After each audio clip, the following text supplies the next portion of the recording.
Failure sucks. I don't like to fail. I don't like when my kids fail. I don't like when my clients fail. So I wish I could tell you, you just have to learn to love to fail. Don't let it get you down. That's not real life.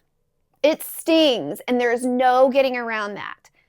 But what we can work to change is our relationship to failure.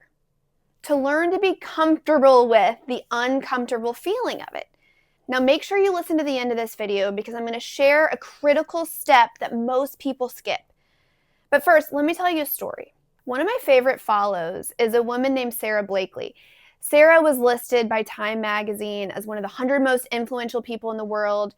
She founded a company called Spanx, and she's worth over $1 billion. Needless to say, she is incredibly smart, incredibly impressive, and knows a thing or two about success.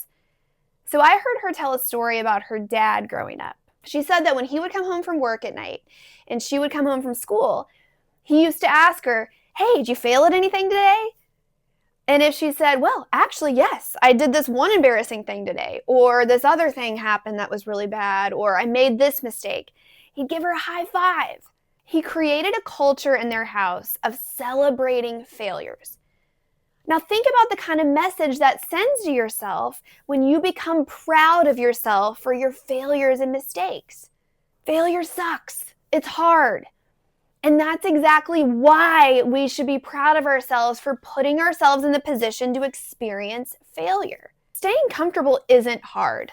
There's no discouragement associated with staying in our comfort zone. Anyone can stay put and stay comfortable.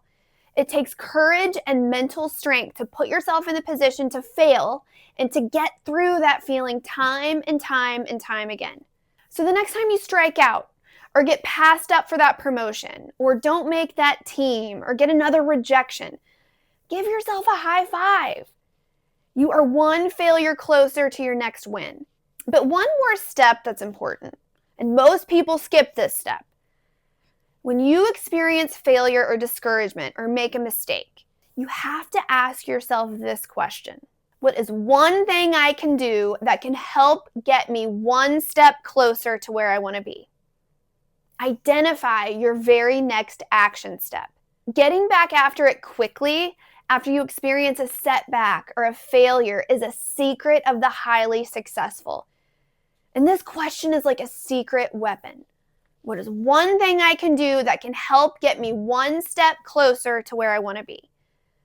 So remember, failure sucks, but you should be so proud of yourself for it.